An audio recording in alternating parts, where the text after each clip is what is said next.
Councilmember Yaffe, Present. Councilmember Tricocci, Here. Councilmember Salver, Here. Councilmember Reed, Here. Councilmember Leonard, Here. Vice Mayor Fuller, Here. Mayor Bruder. Here. You have a quorum. Go ahead, Marlene. You want to say the pledge? No, what to what? We don't have a flag. We don't have a flag. Pledge, so we're gonna do the very best we Even have can. a picture of the flag? Alba, point your camera towards the flag. Yeah. I can't move my computer too much. There's too many cables attached to it, so. Okay. Okay, I okay. have a flag, but instead of stars, it has like little marijuana leaves on it. Oh, Oh, no. It's one of those I think we April, can do it 420 flags. I got it from Denver. We can all, I think, use a little. Okay. I know. Flag. Pledge, so we're gonna do the very best we can. Alba, point your I'm having a little bit of audio problem. I don't know if you can hear me. I can't move it. I can't move my computer too much. There's too many cables attached to it, so. Wait. Okay. All right, we can say it without seeing the Hold flag. on, Let's just hold start it. on. But instead of stars, it has like little marijuana leaves on It's it. repeating I hear my- itself. It's one of those- Let's just say the pledge regardless. I pledge Okay. allegiance Allegiance to the to the flag flag of the United States of Sorry America about that, guys. and to the republic for which it stands, one nation, under God, indivisible, with liberty and justice for all. There we go. Okay. Okay. Okay. Ms. Patty. Item number Can't move it. Item number 1. Can you hear me? yes. Yes. Yes. Okay. Item number 1 is a report regarding the coronavirus, the COVID-19 financial impact. I have included, and again, I apologize for the lateness of the report and sending you the information. I included a report that Melissa prepared, basically letting you know what we expect and what the impacts and the shortfalls of revenue and collection of licenses, permits, and basically the charges for services, which is all the for the services of the community center, anticipating not collecting for the classes, not collecting for summer camp. The licensing and permits basically is mostly the building department. However, the building department has started to pick up on activity and collection of fees. On the revenue side, the Causeway Fund is the one that is impacted the most. However, we have collected 50% of the anticipated funds this year, and that doesn't really impact our day-to-day revenue. And on the chart on top, we gave you, Melissa gave you a look at what the reserves look like. The Causeway reserves, it's 11 million. So other than that, we have included information on what we have gathered together from all of the departments and all the directors, possible areas to identify cost savings for this budget year, which adds up to roughly $1 million. I think the challenge is going to be next year's budget. There's a lot of unknowns, and we'll have to go back to like the 2008 style budget where it was just bare bones and trying to eliminate things that we could do in the future. I also included in my memo some what we have already done, the steps that we have taken already to reduce expenses. We laid off part-time employees from the community center and the crossing guards. We've instituted a hiring freeze. There is no overtime allowed anymore unless it's approved by me. All of the employee travels and conferences have been also frozen unless it affects some kind of licensing that we need to continue for the town. So it's going to be case by case basis. and then no vacation payouts. And again, the cost savings that we gathered together. There are some potential future measures that we may take. Some, I hope that we may not have to. It's not immediate, but there's consideration for furloughing employees, for taking a look at the positions that we have and possibly eliminating some that are non-essential. And across the board reduction in salary is in consideration. And also we're going to take a look at all of the contracts that we have and analyze it. The ones that are coming up for expiration, we will try to renegotiate and try to get some savings under those contracts. Do what we can there. Melissa did contact the property appraiser's office today to find out if they have any kind of a projection on the impact for property taxes for next year, next budget year. She did not make contact with anyone yet. She's expecting a call back tomorrow. So as we find out if they have any type of projections at this point, we will let you know. We're going to basically take a look at our 5-year plan and for projects in the town and reevaluate that and adjust it. Moving forward, I think next year's not going to be the year where we do a lot of projects. And that's basically it. If you have any questions, Melissa will be happy to answer, or I'll be happy to answer. Okay. Anybody have any questions? I'll start from one end. So Elizabeth? Like I'm always first. No, I'm glad that we're going to take a look at our operations. I thank you guys for all of the work that you're doing and that you're continuing to do. I really don't have any questions at this point. Kelly? Okay.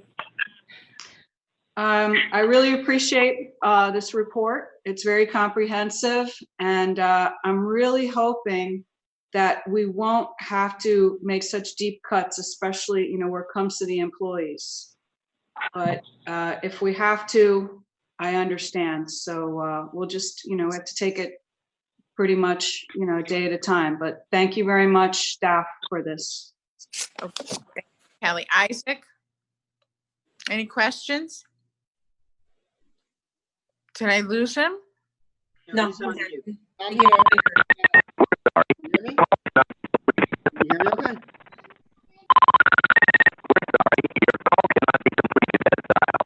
Who's on Okay, the phone?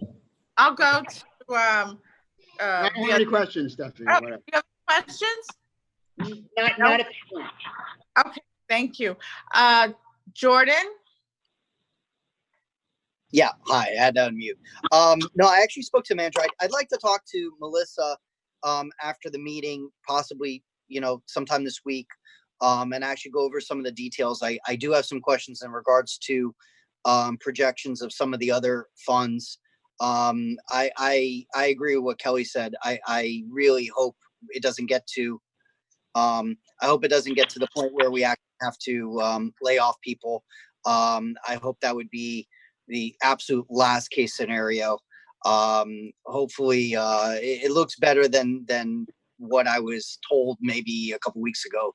So I think we're in a better position. But for next year, I'd also like to talk to Melissa in regards to projecting for the 5-year. I have concerns also in regards to some of our capital improvement plans. Specifically our infrastructure, maintaining the streets and infrastructure for the next couple of years. So that's all. Okay. Bob? I have no questions regarding the budget issues. Marlene, are we going to go over the rest of your report or? Yes. Okay, then I'll add Yes, some we just go on agenda item by agenda item, yeah. Okay, all right. No, I don't have any questions. I thank you for putting together the report and providing all the information, both you and Melissa. Thank you. Thank you. Josh? Yeah, I'm going to repeat pretty much what everybody was saying as far as obviously the last thing we want to do is cut back on personnel. We want to save everybody's jobs if we can. With regard to the individual budget line items, Marlene, I appreciate the memo we got today. I know you guys were working on it up to the last minute. I only had a chance to take a little glance at it because I was doing some other stuff first. I'm sure that I'm going to want to go through line by line and have a conversation with you afterwards. And, just figure we'll have a chance to do that later on this week or next. Okay, thanks, Jess. I also do not want to see any cuts of personnel. I want to try to save as much as we can in personnel and see if we can cut in other areas before we touch the personnel, even cutting their salaries. I mean, I think this is a very difficult time, and if that's what we need to do to save everybody, I'd rather cut a little bit in salaries than to let people go. But that's, just my thought. So again, Marlene, thank you so much for the report. I know this is a very stressful time to try to figure this out. Okay. If I can just add that I'll speak to Marlene about litigation costs. I know that's above and beyond the retainer, and I'll certainly talk to her while reserving all rights to claim our fees in this case against the plaintiff. But we'll certainly talk to Marlene about waiving my fees or deferring my fees to a later time. Thank to you. help. Appreciate it. We appreciate that. We really appreciate it. Thank you so much, Frank. Okay, Marlene, what's next? Okay, item number 2 was addressing the park opening. There's been a lot of talk. I've attended a lot of meetings via Zoom and on the phone with different municipalities, with the county about the parks. There was some difficulty with the social distancing, the mask, the overcrowding of the parks when they first opened. However, most cities have managed to open some of the parks, not necessarily all of the parks. I know I have gotten a lot of phone calls and emails about the tennis courts. People want to start using the courts. We have small parks, and the only ones that have open fields to a certain extent are 98th Street and 95th Street. So that was why I was making the recommendation, and I was making the recommendation on a test basis, basically, and only on partial time so that we can fully staff it. We will have staff there to monitor people to make sure that the park is not overrun with people at the same time, that people are wearing masks and keeping social distancing as much as possible. The rules from the parks are a little bit lax. It talks about extraneous exercise or people that have difficulty breathing that require to wear a mask. So there's going to have to be a lot of, our staff has been educated and they're ready to go. I would like to go ahead and open. It might help with some of the issues that we have with people trespassing on private property and making those empty lots a park. Can I ask, maybe, I'm sorry. Sure. I want to, because in your memo, it says for town residents only. Are you going to be asking them for identification? Yes. Okay. Yes, And are you going to plan. are you going to put it on the website and also so that they know that they need to bring their driver's license? And how are you going to control the tennis courts? Are they going to have to sign up by, online to use it so that, The tennis courts is basically going to be the tennis pro that's going to be responsible for making sure that people are following the rules. The county has required that people wear masks as they enter the courts, obviously not while they're playing and as they're leaving. There's a whole bunch of rules and regulations. I have talked to Pedro. He's eager to open. We're going to dedicate one court for free play for, singles. Anyone who wants to play, then he's going to manage the other one for his lessons. So he's going to be there. The times that we're open is also opening on only on certain hours in the morning and certain hours in the afternoon. So we're limiting the time that it's open. And what about the basketball courts? Because I get a lot of calls from parents. The basketball courts are not open. Will not be opening. Some cities have chosen not to because obviously basketball is a team sport, usually played by several people at a time, and it's harder to manage. I don't see us trying to do that at this point. And the track? I'm still talking to the school board on that one. I'm trying to coordinate that with them. It is their property. We're also trying to coordinate with them the possible use of the school for a shorter summer camp, maybe, if that's the route that we go. So we're in talks with them, but I still don't have an answer. But Frank, we have an interlocal agreement with them. And doesn't that interlocal agreement say that we have the right to use the field when school is not in session?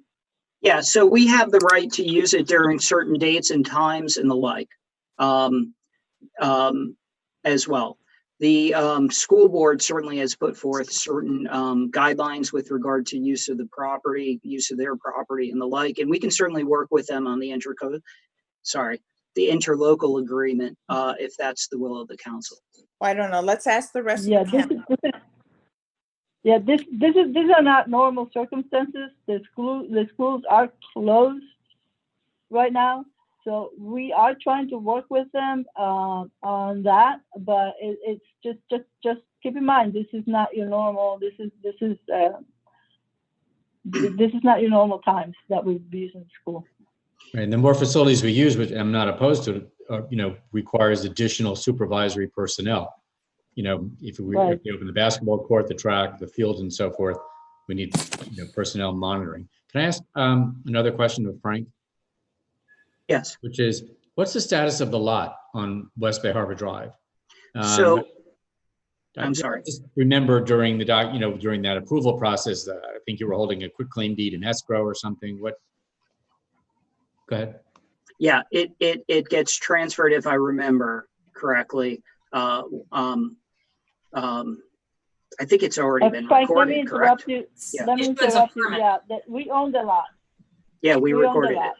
Okay, so the reason I'm asking is that I saw that, I guess then the town put up a fence by the seawall. Well, actually, at the time, we required the property owner, when they owned the property, to do that.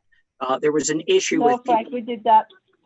Frank, we did that ourselves. The property owner at the time did not do that. Once we took possession of the lot, we secured the waterfront, we secured the entrance, and we cleaned up the property. So we own it and we're maintaining it, keep an eye on it. So I asked because, as Stephanie mentioned before, I think it was Stephanie who mentioned before, that there's a lot of activity on the vacant lots on both islands. People are looking for places to put in their paddle boards and kayaks and canoes and so forth. I don't know what we can, what use, if any, we can make out of our new property at this point. But the police, of course, have been somewhat vigilant in I guess patrolling these vacant properties, and I know that they've had complaints from adjacent property owners. But on the other hand, the people want to get in the water, and we're limited. So, but I think the dock is not safe, right, Marlene? Yeah, exactly. Yes, exactly. That's correct, Mayor. There is a report that says that the seawall and the dock are compromised. I have ordered a complete report on that because, as you know, that was just a preliminary report, and I would like to have an engineer's opinion on how solid the property is, how solid the dock is, and I also requested that because we might be applying for a grant for a boat lift for the police department and the dock. So I'm already trying to get a cost estimate on repairs and how good this, how solid the structure is. So to open this up for people, I would think that we would take on a liability that I'm not sure we should at this point. Right. Yeah, let me pipe in for a second now. I think that's the problem is, it's even if the dock was okay, the ground that the lot has right now with broken concrete and everything else, it's an accident waiting to happen. The liability there, I think, would be massive. I'd rather not open that up to anybody right now until we have it prepared.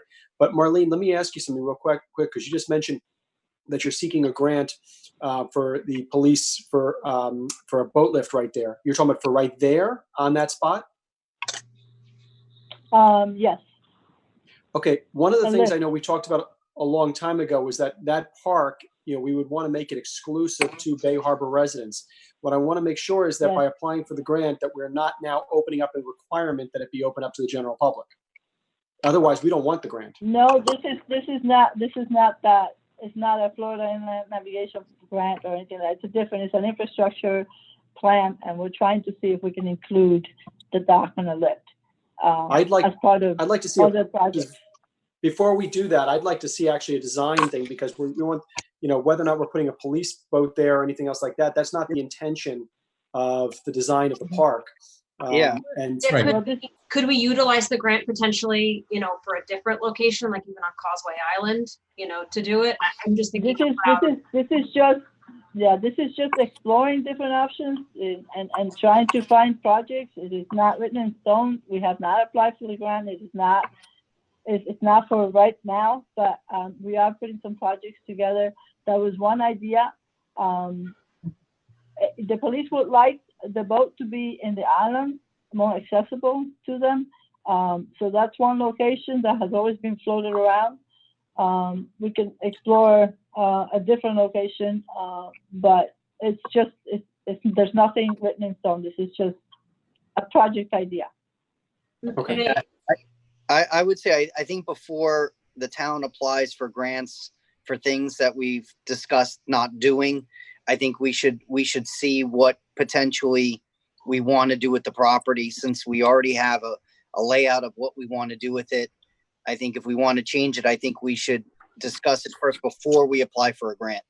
We haven't applied for the grant. I want to make sure that you know that. No, I know that, but I'm saying, Okay. But before you do, I think it should come before the council.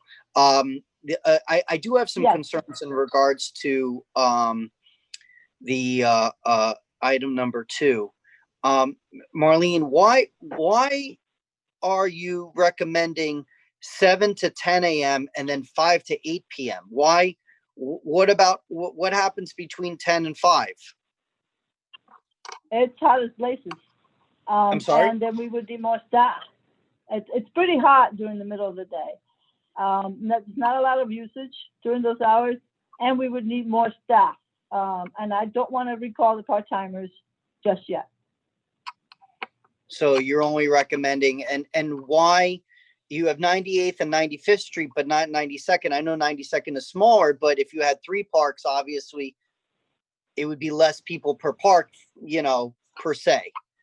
Well, 92nd is mostly dog park. It's pretty small, and I didn't think it was appropriate. The recommendations are for places where people can exercise. Also, there's a difficulty with that park because it has exercise equipment that we're not supposed to allow people to use. So I did not think that park was appropriate.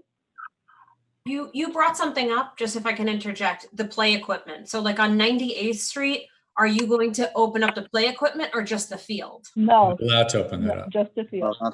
Just the field. Just the field. We're not allowed to do that. I had a similar question. I have a couple of questions, but I had a similar thought too to Jordan. I noticed that the dog parks aren't on here as well. I don't know what the feasibility is to open the dog parks at the same hours, because that also may help with some of like. We're not allowed to open dog parks. They're not in. It's not part of phase 1. I didn't catch that. Okay. Regarding 98th Street and the other parks, so are we going to post signs in front of the park that you need to have an ID in order to get in? Yes. Okay, and then Interim Chief Lima, do you feel like the police are ready, to address people in the proper fashion should they get a little excited, if we're above the cap number of people, or if they're not wanting to wear masks? Because I know that across the US there have been some issues, and hopefully we won't have them, but is the team ready to have those discussions? Absolutely. PR will be the first thing. We need to educate. We ought to understand that people want to come out and move around. That's why you have all those vacant lots that people have been addressing. But it's great that you're opening up the parks. We're ready. We're working with the rest of the staff, and we'll make it happen. Thank you, sir. I appreciate that. Marlene, can I ask you why 7 a.m.? I don't think there's a lot of kids who at 7 a.m. I mean, mostly it's going to be parents with kids, I think, you know, or teenagers. 7 a.m. is a little early. I think It's you'll see cool. little kids. Really, I was thinking like more 8. You know, they get up at 7. I mean, Well, it I don't says know, 1 like- hour for seniors. It says 1 hour in the morning Yeah. for seniors. so you're doing 7 to 8 yeah. for seniors, and then 8 Mhm. to 10. 10. To 10. And then 5 to 8 in the afternoon. I think that makes sense. You know what? We can start it, and then you can tweak it as you see. You know, Yes. if you okay. I have a few comments And we about can that. expand, I mean, if the need arises and we see there's a lot of people using, we can expand the hours, but we can at least start with this and see where we go from there. Kelly? Yeah, you know, as we reopen, I think when we promote this, we need to let everybody know that this is a work in progress and that things are changing and that we'll need to evaluate. I think there are a lot of lessons learned from other places like Miami Beach and South Point Park, and they're much bigger. But, you know, sometimes we're going to have to maybe, you know, pull back a little, then maybe we can add a little bit at a time. But, you know, we've all seen how so many people are out because they don't have their other options. They're not going to the beach. So I think that in the beginning, it's really going to be active. So I think we need to prepare everybody for that and just be prepared to, you know, modify as we go along and let everybody know that, you know, that don't panic just yet. If we have, you know, more, you know, demand for use, we can change the hours. I agree with Kelly. Let me ask you, do you want to start when? Do you feel comfortable and the police? The parks we want to start next Monday. Okay. So you'll be putting it up on our Social website. media, the website. Yeah. Yeah, and actually, I think when we do open it for the first time, I think it'd be a smart thing to not only have the employee there, but have an officer at the parks each time, just during the opening hours or so, because people are not going to understand or necessarily agree with all the decisions and the hours and the restrictions, the number of people right off the bat. There's going to be a small lag before education sets in. I think that's feasible, right, Marlene? Yes. Okay. We'll work it out. We'll make sure that everything is. Okay. Anybody else have any Excellent. questions on item 2? Nope. Okay. Item 3, Marlene. Yes, the town hall reopening, we have been working, we actually have a reopening team made up of employees that have looked at all our areas of entry, lobbies. We've come up with a lot of recommendations on installing barriers, signage, hand sanitizers, requiring the public to wear masks, posting signs, make sure that we keep social distancing. Having the employees come in shifts and work. Some of them still work from home part of the time. We are implementing all of the measures that the county has put out, and some of our neighbor municipalities are working on. We're going to have guidelines for employees. The goal is to keep our employees safe and the public. Once they come in. As you know, we have very small areas where people can come in. We're going to try to do some of the heavier stuff that usually happens in town hall, like the parking decals and things like that by appointment, as much as we can, so that there's not a lot of people waiting outside the lobby. But we're having those plexiglass separators at the counters. So we're getting ready. Gearing up for that, and my target is May 26th. Some of the things that we need to order and are hard to get, especially the cleaning supplies. So we're working with the police. They've been very helpful, and some of the people that they buy things from, and just getting ourselves ready to open safely. Again, my target is May 26th. Hopefully we have everything in place by then. If not, we will we'll wait till June 1st. We are fully operational. All departments are working, even though we are closed to public. Our phones are being manned the whole day. The building department continues to do inspections, to receive permits. We continue to do business over email, over the phone. So the services are still being offered. It's just that the public is not being able to come inside.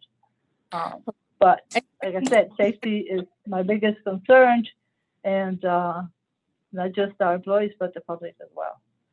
Okay, anybody have any questions? The minibus will be also starting. I have had some calls for service. Little Cities in South Florida has been also working with other municipalities. I have a whole list of cities that have implemented the same type of changes, or the same type of cleaning and safety measures on the bus that they're implementing. They're using the same company.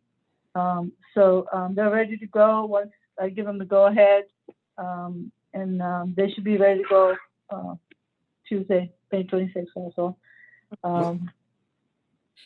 Marlene, on that, go ahead. A quick thing on the minibus. I know that some of the stores, some of the ones that we go to, for example, Costco and everything else, even though they're reopening to most everybody else, they are still offering, at least for a while, senior hours earlier in the morning, and they're going to continue to do so for a little while. Just some of them are. Can we try and see if possible, to alter the minibus schedule so that we can pick up seniors, because they're the ones that are using it for the trips to Costco during those senior hours? Okay, I can try to coordinate that. Yeah, they're on certain days. I think it's Mondays and Fridays at Costco, and I don't know what Publix is. Right, I'm not sure. And each of those stores are changing them slightly right now, but I think that there are going to be several seniors that are going to want to take advantage of the bus. But I'd like to be able to let them get to the retail stores when they have their own access. Right. Well, I have to remind you that since Costco moved, we don't go to Costco anymore. They're outside of the. Just a few times a month, right? No, I thought we did. I thought we put them back in the loop. For a limited run. For limited only run, a certain number of times a month. That's only. Right, That's I'm saying, only. That's right. There are a only few times. The bus. Okay. Yeah, it's a different bus. It's a service that we were provided on Wednesdays, I believe it was. I don't remember the day of the week. A couple of times a month. So I can try to coordinate that and maybe start offering that service again. Right. The regular minibus doesn't go to Costco. Okay. But it does go to Publix. So I'll find out about Publix hours. Okay. Anybody else have any questions for Marlene regarding the town hall or the bus? No? Okay, Marlene, item 3. Well, actually, before, so that was item 3. I'm sorry. That's okay. Before we go any further, also I wanted to give you a little update on other stuff, like the summer camp. There's been a lot of discussion about summer camp, the county and just about every city. There's some cities that have opted to do Zoom or virtual summer camps. We're still trying to find out more details on that. I think Key Biscayne is doing that. There's some cities that are going to do a reduced period of time summer camp with a reduced number of kids. Aventura is doing that for sure. And there's a couple others that are planning it. We're still pretty much just trying to plan if we were going to have a physical summer camp, what would we do? And we're thinking about all of these things because it gets really complicated. So I will keep you informed as to what we're going to do. There's really no solid decision. The county itself has not made a solid decision. It's not part of this order. They are looking at it. They do have a group, a focus group just for summer camp. So when I hear more information, I will share it with you for sure. And once we have a recommendation, I will let you know. But that's basically what it is. I included some of the things that we're thinking about. It's going to be very difficult to run a summer camp this summer. So we'll see where we are. I know there's a lot of needs for parents to get the kids out of the house, but it has to be safety first. So Marlene? Yeah, Yes. I like to chime in on that. I understand safety first, and I agree. But I think if other cities can, and other nonprofits and organizations can find a way to have a summer camp, and there are already groups that are planning on it, I'd like to hope that our staff are competent enough to find a way logistically to make that happen. I'd like to think of that as something that should be a core mission to try to find a way to have a safe summer camp for the kids. You know, Yeah. I mean, I'd like Jordan? to see that happen. But Jordan, we need more room to be able to really do it. We would need to be able to use the school for safety reasons, making the groups smaller, because you shouldn't have, right, Marlene, more than 5 to 6 kids per counselor, let's say. They would have to bring their lunch. Well, You know, I think that Right. without the use of the school, it would be very difficult. I'm not saying you're not going to have access to the school. I'd like to think that we have the relationship that we can use the school, and I'd like to think that we're going to make that happen. I'd be very surprised if the staff can't make that happen. I'd like to think that we have the resources. I'm sorry, Jordan, I apologize. They are coming up with guidelines, actually, for Yeah, I summer know. camp.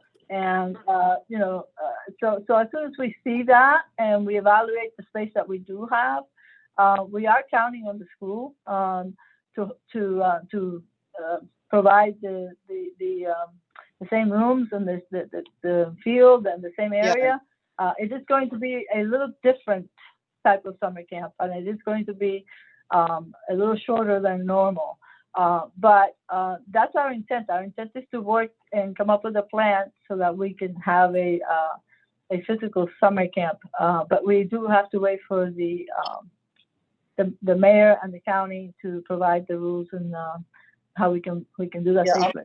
I'm sure they're going to provide some basic overview rules, but I'm pretty confident they're going to allow cities to have a physical camp if we want to. I can't imagine them not to, and I think we'll be able to comply with the rules. I don't foresee anything wrong with that, and I think that Dade County and Broward are more in conjunction in regards to these types of things. I think we're going to be okay. Well, So- let's see what the rest of the council feels about. Anybody else have any comments or concerns regarding summer camp? I wonder what our demand's going to be right now. I mean, there are going to be some parents that might want to come that they had other plans that are canceled now want to use it, and others that may say they're not comfortable putting their kids in a camp. So before we plan, I think we have to have a better idea as far as what numbers we would look at. Can we contact the participants from last year and do a little informal survey? That's a very good point, Josh. We can do that, and some cities actually have done that. And yes, we can do that. I actually spoke to Regine about and Melissa. Melissa actually brought up that she got a survey from her kids camp, and I know that I think it was I forget what city Regine told me had sent one out. So we can do that. We can see what the need is out there for it. I suspect we will have probably to turn people away because we'll have a certain capacity. There's always a good response to our summer camp, and the school's not going to be offering anything. So there's not a lot of other places that are offering, summer camp programs out there. So I suspect we're going to have a pretty good response. So we'll work on the survey. I'm assuming that we're going to do it where it's first our town, that it's open to just, since we are in limited capacity, that it should be open to our town residents. Also, I'll take that into consideration. Also, one other thing, Frank, unfortunately, nobody knows what what's going to happen litigation-wise long term. But anybody coming in to our camp, I think I would really prefer if you write some form of additional waiver and acknowledgement dealing with COVID-19, because if anybody comes in, I don't want them getting sick in camp or potentially thinking that they're going to blame the town later on for their kid. But isn't the that's number 12 added. No, I'm not talking about for the for the other litigation. I'm just saying, that, Josh, you know, when we come Josh. into everything else, you know, Josh. this is an initial Isaac. risk. Don't you think we're drilling down a little bit far on this? I mean, we have other items on the agenda that we publicly No, I don't announced. think it hurts. I don't think it hurts to put it on Frank's radar. I think that was a one sentence statement. I think it's easy. We don't even know, at this point, we're not even certain we're gonna have a camp. So talking about the waivers that we're gonna apply to a camp that we might not even have is a little bit premature in my opinion. It's an item in Marlene's report anyway, on, you know, a Yes, list of things to it's do. already a consideration to look at. Okay. So we'll wait and see, and we'll wait for Marlene to give us an update after the county tells us what their guidelines Yes. are going to be. Great. Okay, Marlene, next item, please. One last thing, Stephanie, one last thing. Okay. I'm sorry. One of the things that that's been discussed in the managers' meetings and all the other phone calls are some of the zoning rules, and cities are relaxing it a little bit as far as signs goes, as far as outside seating areas for restaurants, since they have a limited capacity, wherever is physically possible to allow them to expand and put a few more tables out, chairs, which are not part of our agreement. You know, sometimes they have temporary signage that they put up. I had a request from Dr. Strauss to put a tent behind in the parking lot so that when the kids come in to see her, they can see them back there, and I okayed that. So I just wanted to bring that up to your attention. You might see some things that are not quite in code, but these are difficult times, and you know, some of the smaller things that we can do for the businesses. Are you allowing restaurants who might not have outside seating because of the situation? Are you going to allow them in a temporary basis right now to have outside seating? I believe almost all of our restaurants have agreements for outside seating. So that's not the point. The point is to increase maybe the square footage that they have right now. Right, As far as putting a couple of extra tables. Okay. But I'm in agreement with that to the extent that Totally. the neighboring property owners and so forth are willing to permit that. I think if we can agree to give Marlene discretion as the manager, whatever we can do that's logical. And, you know, I think being outside is one of the better things you can do against the virus, and spreading everyone out more, and the fresh air and the breeze and the UV and all that. So I completely support any of your modifications under this emergency situation, whatever you can legally get away with in the best interest of the business and residents. Yeah, let me just say, I agree, and I would stress legally, because what I don't want to have happen where we have too many chairs and tables in the sidewalk where people can't walk. I just want to make it clear. I agree wholeheartedly, but I want to make sure that people Well, that have goes without saying, right? Right. Can't block the sidewalk. Exactly. So Marlene, we're giving you full discretion to do what you think is best for the town, for the businesses, and for the citizens of this town.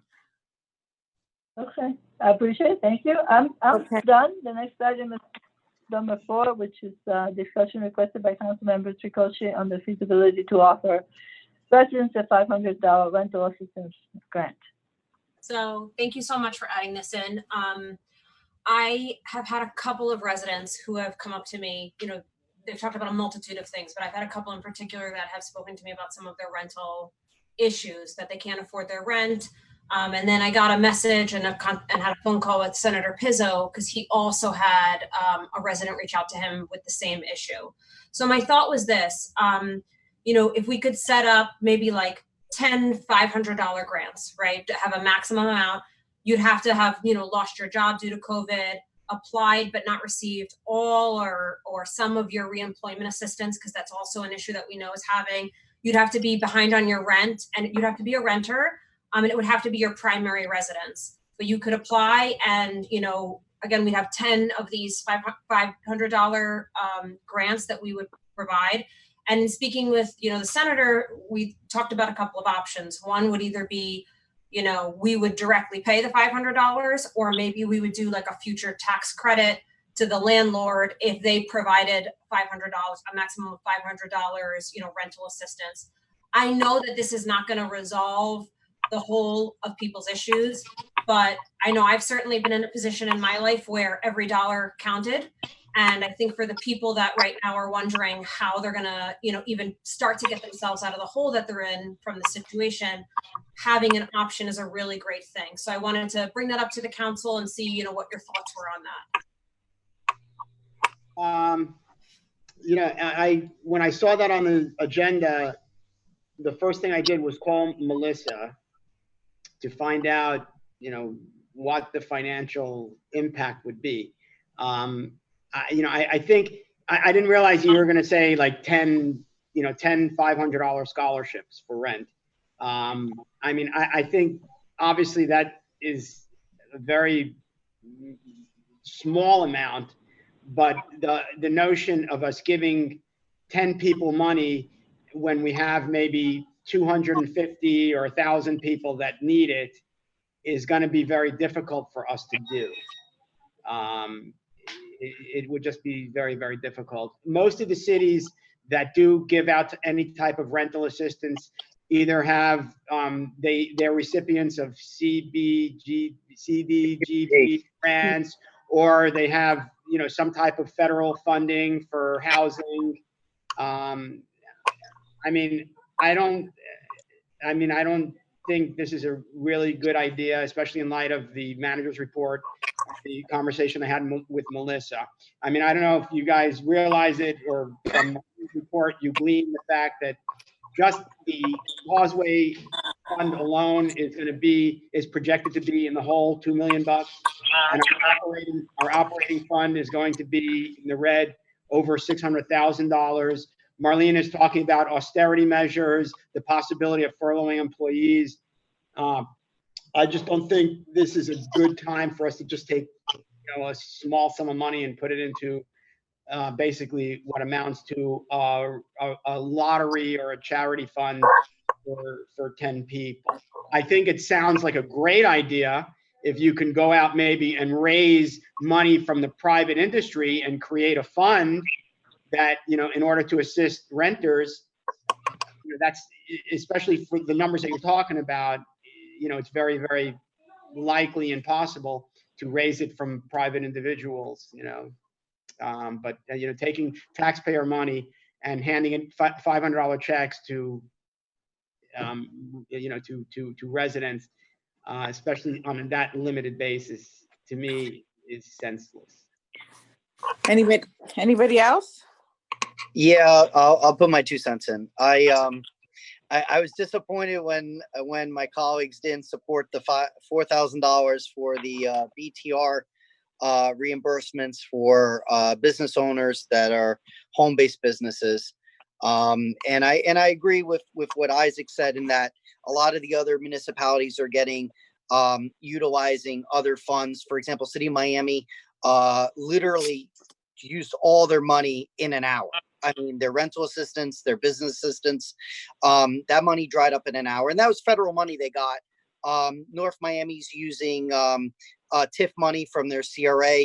I don't know if they're using CDBG dollars, but they may. I'm not sure if you could use CDBG dollars, but definitely CRA dollars if you're within the CRA district. I know a couple other cities that are using federal dollars that they got money. We're not going to get that money. That's just a reality. This is money that's going to have to come from general fund or reserves. But I have to tell you, in the last couple of weeks, I can't tell you how many people I've heard, and I'm sure my colleagues would agree, they've heard their stories of people that are suffering, people that are afraid to lose their homes.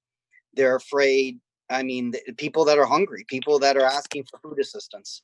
I'll support this because even though it's Isaac's right, it's a drop in the bucket. The reality is, maybe we can do it as a lottery. Maybe we'll just make it random to help those individuals, because you're only going to be able to help a few. Maybe we can incentivize it. Maybe Marlene could enhance it and say, listen, if we give you 500, maybe maybe the person who's the company that owns the property, maybe they'll they'll offer some incentive with it to get an extra 500. You know, maybe we could boost it a little bit, but I'll support it because, to be honest, there's so many people suffering, and it's going to get worse. This might actually help a few people. Well, how are we going to make sure that the $500 check that we give these individuals go for the rent? And That's what a lot of cities are doing. Is what they'll do is they'll make the individual companies that are collecting the rent have to be a vendor. So all they have to do is complete their with their W-9 or whatever, submit it to the city, and the city would cut them a check. It wouldn't go to the individual applicant. It would go to the company that owns the property. And so that's very easy to regulate, to make sure that there's no malfeasance regards. So a lot of cities do this. See, So- I have a problem with it being only 10 people. I mean, that's, if we're going to do something, we can't budget for much more. I'd rather, I hate to say it, but have a smaller amount, but for more people. If we're going to budget the $5,000 or so, then, 50 people at $100, it makes more sense to me than 10 people at 500. And I know 100's not going to pay their rent, but like you said, any assistance is assistance. I just have a real issue with just saying, 10 people win this lottery and somehow get, most of a month's or part of a month's rent paid, and everybody else out in the cold. That's my issue with it. How about you make it 10,000 for $250 each? So that gets you 40 homes. How about you do that? We'd have to figure out if there's a consensus here to spend the 10 grand. I had to step away from it. I mean, and I apologize for that, but my concern in Elizabeth, I like the idea. I mean, I'm supportive, anything we can do for our residents, but I was concerned again also by, the 10, limiting it to 10 people if we're going to do that, because as Isaac and others may have said, there are a lot of people who, encounter financial difficulties. So I was concerned limiting it to 10, which just seemed, if we were going to do it, would be probably frustrating for a lot of people who also need the assistance.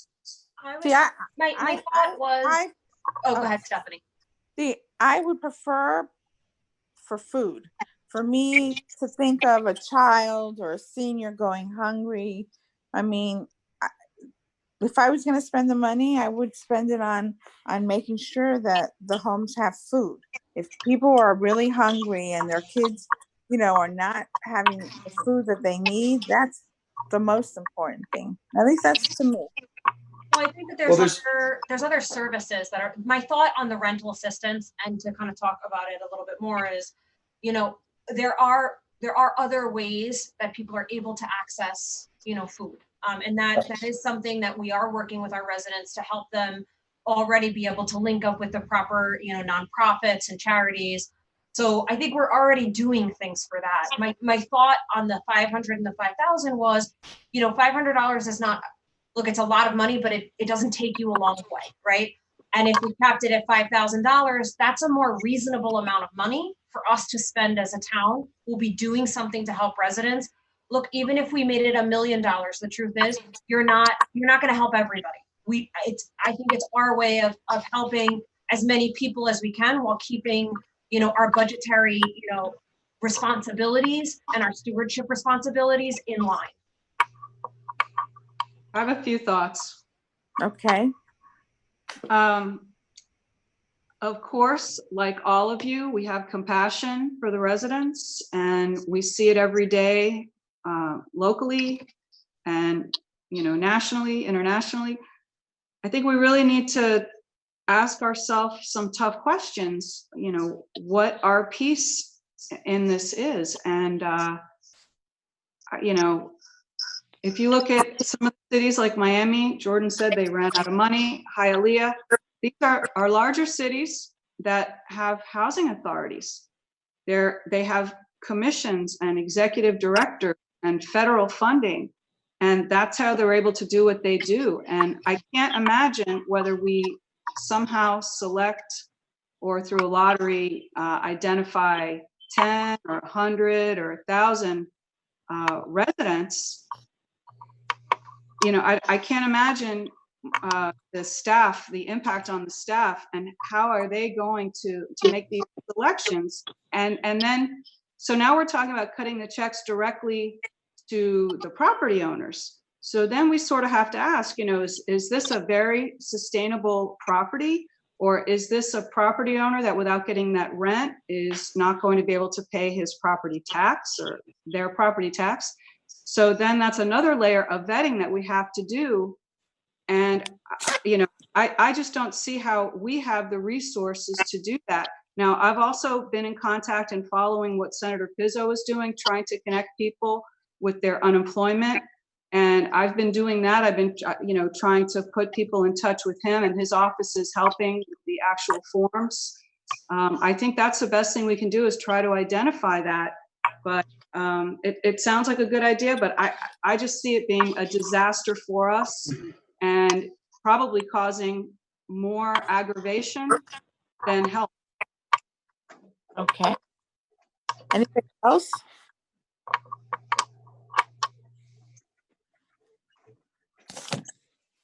Well, can we vote on it? There has to be a motion and a second. I motion it. It's my motion. Are you motioning it for what? 10,000? What are you motioning? Five? I'm gonna do, Jordan, I'm gonna do 10,000 at $500 a person, which is what my initial was, unless the You council. want it? Why don't you do 250? That way you get 40 homes. I'm fine with that. Okay, I'll second it. Okay. Is that from reserves, I assume? There's got to be an appropriation source. They would have to be. Yep, totally. One time. Okay. Just for, You just for the record, we have a huge financial and economic storm right off the coast. And that's a metaphor for, we are in for some financial straits going forward. Every penny in our reserves might very well be spent on operations and nothing else. And even those operations, according to forecasts between Melissa and folks that she's spoken to, are incredibly bleak. I think it's a little bit irresponsible to spend $5,000-$10,000 on a program that really should be managed and is funded by the federal government on some level or another. And the federal government is spending thousands and thousands and thousands for every single citizen to get money in their pockets via stimulus payments and other types of programs. So, Yeah, but I understand that I'm very charitable minded, but I think this is poor stewardship of taxpayer dollars, and I'm planning on voting against it. I have to say that I think that we can make it work. I really do. And I think that this is about community at the end of the day. It's us balancing community as we do every single month and every day that we represent this town. So I hear your concerns about it, which is also why I think the $5,000 cap is a reasonable number for us to allocate. But that's my 2 cents. Let me ask Melissa. Melissa, can you opine? I mean, are we putting ourselves at peril for the 10,000? Do you think No, we that said 5,000. I'm sorry. You moved for 10,000. Right, you moved for 10,000. You made a motion for 10,000. Motion is for Melissa- 10,000. No. I'm sorry, Melissa. I'm sorry. Yeah. We're Wait, Oh. 1 second, 1 second. Is it 5,000 or is it 10. 10,000? I would like 10,000. 5,000. I think 5,000, Jordan. Let's start with 5,000. okay. We can do 5,000. Thank But you. Melissa, do you really foresee a possibility that we're going to exhaust our reserves in the next, fiscal year? You really foresee that? Not in the next, I don't know. It's hard to predict, but I feel uneasy even giving out something that, I don't have enough information to know how this pandemic is going to impact next year's budget and next year's collection on property taxes. We do have healthy reserves, but we also have to be very mindful of when we expend those. Yeah, but I mean, our you. property taxes are not our largest draw anyway. So, I mean, No, but the general fund is one of our tighter funds. Do you find this, Melissa, inappropriate at this time to spend $5,000? That's the question. How Are about you the comfortable appropriateness if, of the process, not the money, but the not the process? money, Who the is gonna process? select? Who's going to select Right. these people? Stephanie, can you imagine how uncomfortable that if we identify a small pool of people and then those who don't get a contribution are going to be pointing fingers and say, well, you're friends with this one and you live in Well, so-and-so's building. Can you imagine? No, I'm very uncomfortable with this whole process. Can't hear you. I'm very uncomfortable with the process of handing out $500 for rent, because I mean, I can tell you that my mother-in-law has worked out payment plans with people in the building. So I think that, it's a case by case, and how are you going to figure out who it is? And I just think that there's going to be a lot of people who are going to be very upset and are going to know, why did these 10 people get it? And it's anybody's friends. I kind of agree with Kelly. I think it's a slippery slope to go down. I just think the city of Miami and Hialeah, I hate to say Hialeah, the city of Miami figured out how to do it in a way that they administered it theoretically, where it was either first come, first serve, or it was a lottery. And that's something that we would have to decide. I'm concerned that, the thought of how we administer it is going to stop us from, finding a solution and moving forward. I think ultimately you have to agree whether you want to do it or not. That's really the basic. I'm not really concerned about the process. I mean, the city could literally mimic what a half dozen other cities do and do exactly what other cities do and not have to worry about it. I would be in favor of a lottery, to be honest. I don't think the first come, first serve is going to work, because you could have that potential favoritism. I think the lottery is, you pick it out of the fishbowl kind of thing. You either get it or you don't. But my concern is the fiscal impact. That's why I asked Melissa. Other than the fiscal impact, I think that the city could mimic what other cities do for best practices and without flinching, not, pull it off. I don't think that's a problem.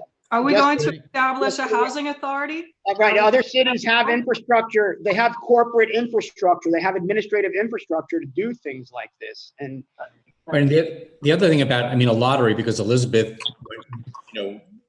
you mentioned that there would have to be some type of verification process that, that somebody may be facing an eviction or they, this is their primary residence, that they're not getting unemployment or reemployment compensation and so forth. So there are factors, and it can't just be a strict lottery, like picking names out of the same thing that the school does. The school does. Yeah. You have to provide them all the documentation, Right. and then you get in the lottery. All right. Okay. Right. So that's a condition of being in the lottery. Then you have to produce the documentation in order to be You have to placed. produce you have to produce the documentation first, and then you're slotted for the lottery, and there's a cutoff. Okay. Right. So two other points. Evictions is the governor, I think it was the governor today, suspended evictions and foreclosures through June 2nd at this point. So, that's on hold at the moment. And I'm just looking, not that this has anything necessarily to do with housing subsidies, but, in terms of what's going on, we may be experiencing tropical storm force wind gusts over the weekend. I was just looking at the latest report. So, that's something that we need to, just think about in terms of there may be additional expenses. I don't know. Okay, let's take a vote, Marlene. Okay. Madam Clerk? Oh, sorry. I'm so sorry. She got promoted. Councilmember Black, Go for it. I'm against. against. Councilmember Tricoche, Or Councilmember Salver, against. Councilmember Reed, Against. Councilmember Leonard, 4. Vice Mayor Fuller, Against. Mayor Bruder. Against. It fails. Okay. 4-2. All right, announce the closed session, Stephanie. Okay, so Okay. now going into our closed session, it will be for approximately 20 minutes, and then we will come back to the general meeting. Yeah, and just for the record, all council members are in attendance, together with John Cannell, myself, Frank Simone, Alba, and the town manager. I will not be attending. Not Alba. Alba's Okay. not I allowed. will not be- All right, thank you. We'll go into the closed meeting now. So wait, hold Okay. on. So we're supposed to go into the other. Yes, we're going to leave this one and go into the One other minute, one. Can I stop 1 minute, please. Don't leave, everybody. I just literally got an email, and I want to mention it to you because I won't have another opportunity. The testing site in Bal Harbor is committed to be there until the 29th of this month. They are going to have to pack up and go because some of the stores are going to be opening up, and they won't be able to use the facilities anymore. They have asked if we have interest in possibly relocating them within our town. Yes. I wanted to get your blessing to explore that option and bring them in. Yep. Yes. Thank you. Okay. And Yes. Marlene, Okay. one more question. That will before be we in leave. June. Marlene, there you are. Yes. I just want to be clear because some of the cities are doing different things with respect to the reopening. We're reopening stores and restaurants on Monday, right? Yes. Okay, because somebody had asked me that. Yes. Somebody actually texted me while we That were. that Okay. that is the order, and the town clerk has already sent out a memo to the restaurants and to as many businesses as we have emails for, and we're going to post a notice at least in every entrance of the building so that they know to look for the new normal guidelines for the reopening of the businesses. Okay. Okay. Thank you. Okay. Notices are going to be posted tomorrow. So it went out through email, but they'll be posted tomorrow. Okay, perfect. Can we also put the big sign, our big flashing sign, businesses, restaurants will be opening on Monday so that, we can start drumming up some business for our retail as best we can? Yeah, we can explore putting something up. Yeah. Okay, perfect. Okay. Thank you. Okay, Thanks. so we'll do this meeting you. and we'll go to the next. Thank you. Got it. Okay, thanks.